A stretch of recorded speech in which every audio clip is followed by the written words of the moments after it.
চিকিৎসকদের চিঠি মুখ্য সচিবের। আবারও আলোচনার বার্তা পাঠিয়ে চিঠি দেওয়া হয়েছে চিঠি মুখ্য সচিবের। আজ সন্ধে 6টায় আলোচনায় বার্তা দেওয়া হয়েছে নবান্নের তরফে এবং 12 থেকে 15 জন প্রতিনিধি নিয়ে নবান্নে যাওয়ার বার্তা দেওয়া হয়েছে। প্রতিনিধি দলের নাম দ্রুত পাঠানোরও বার্তা দিয়েছে নবান্ন।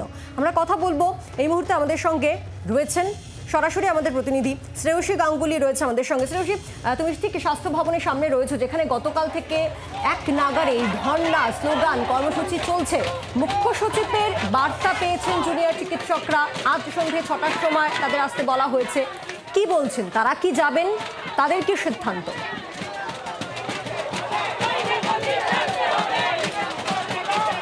দেখো, তোমাকে যেটা জানিয়ে রাখি যে এক্ষেত্রে নির্দিষ্টভাবে মুখ্য সচিবের তরফ থেকে যে চিঠি পাওয়া গেছে, সেই চিঠিতে কিন্তু কার্যত যেটা বলা হয়েছে যে এক্ষেত্রে কোনোভাবেই কিন্তু বলা হয়েছে যে 12 থেকে 15 জনের বেশি কিন্তু সেক্ষেত্রে যেন না যায়। এক্ষেত্রে আমরা জানি যে জুনিয়র ডাক্তারদের পক্ষ থেকে বলা হয়েছিল তারা 30 জনের একটা টিম তাদের যাবে, কিন্তু এক্ষেত্রে মুখ্য সচিব যে চিঠি পাঠিয়েছেন সেই চিঠিতে কিন্তু কার্যত মুখ্য সচিব বলেছেন যে 12 থেকে 15 জনের বেশি যেন না যায়। এবং এর পাশাপাশি বলেছেন আজকে সন্ধ্যে 6টার সময় তারা যে আলোচনার প্রস্তাব দিয়েছে সেই আলোচনার প্রস্তাবে রাজি, এবং সেক্ষেত্রে সন্ধ্যে 6টার সময় তারা আসতে পারে, এসে নবান্নে তারা বৈঠক করতে পারে।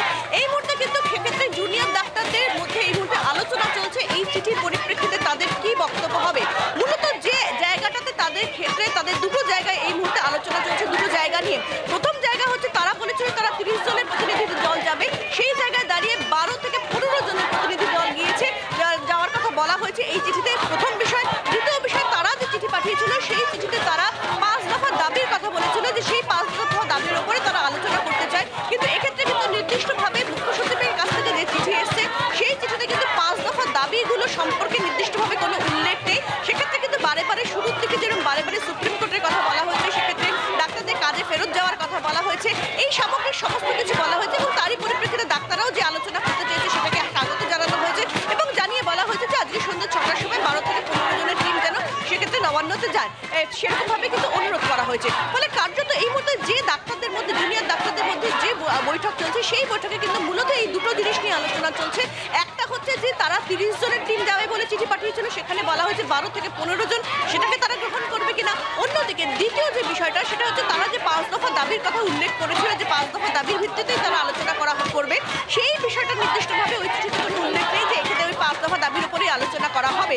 বরঞ্চ সেক্ষেত্রে কর্মবিরতি তুলে নেওয়া সুপ্রিম কোর্টের যে নির্দেশ সেই বিষয়টা নিয়ে আর বলা রয়েছে। ফলে সামগ্রিকভাবে এই দুটো ইস্যুর উপরেই কিন্তু এই মুহূর্তে জুনিয়র ডাক্তারদের বৈঠক চলছে এবং সেই বৈঠকের পরেই কিন্তু আর কিছুক্ষণের মধ্যেই তাদের পক্ষ থেকে জানিয়ে দেওয়া হবে যে এক্ষেত্রে নির্দিষ্টভাবে এক্ষেত্রে কি ব্যবস্থা নেবেন তারা সেক্ষেত্রে যাবেন বা যাবেন না। তবে আমরা যেহেতু দেখেছিলাম যে ডাক্তারদের পক্ষ থেকে এই পর্যন্ত প্রথম সিএমওতে সেই প্রপোজালটা দেওয়া হয়েছিল যে সেক্ষেত্রে জুনিয়র ডাক্তাররা তারা আলোচনা করতে প্রস্তুত। ফলে সেই জায়গা থেকে দাঁড়িয়ে কিন্তু না যাওয়ার যে জায়গাটা, সেই জায়গাটা অতটা প্রবল নয়। তবে সেক্ষেত্রে এই দুটো বিষয়ের উপরেই কিন্তু মূলত আলোচনা হচ্ছে, যার মধ্যে অন্যতম গুরুত্বপূর্ণ হচ্ছে যেখানে 12 থেকে 15 জনে যাওয়ার কথা বলা হয়েছে, কিন্তু জুনিয়র ডাক্তারদের তরফ থেকে যে প্রপোজাল এসেছিল সেখানে কিন্তু প্রপোজাল গিয়েছিল, সেখানে কিন্তু বলা হয়েছিল যে এক্ষেত্রে 30 জনের প্রতিনিধি দল তারা যাবে।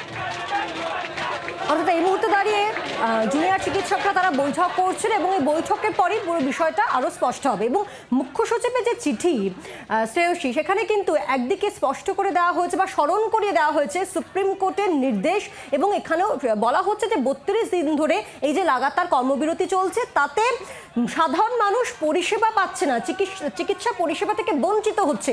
এই দুটো বিষয় উল্লেখ করা মুখ্য সচিবের চিঠিতে ইঙ্গিতপূর্ণ নয় কি?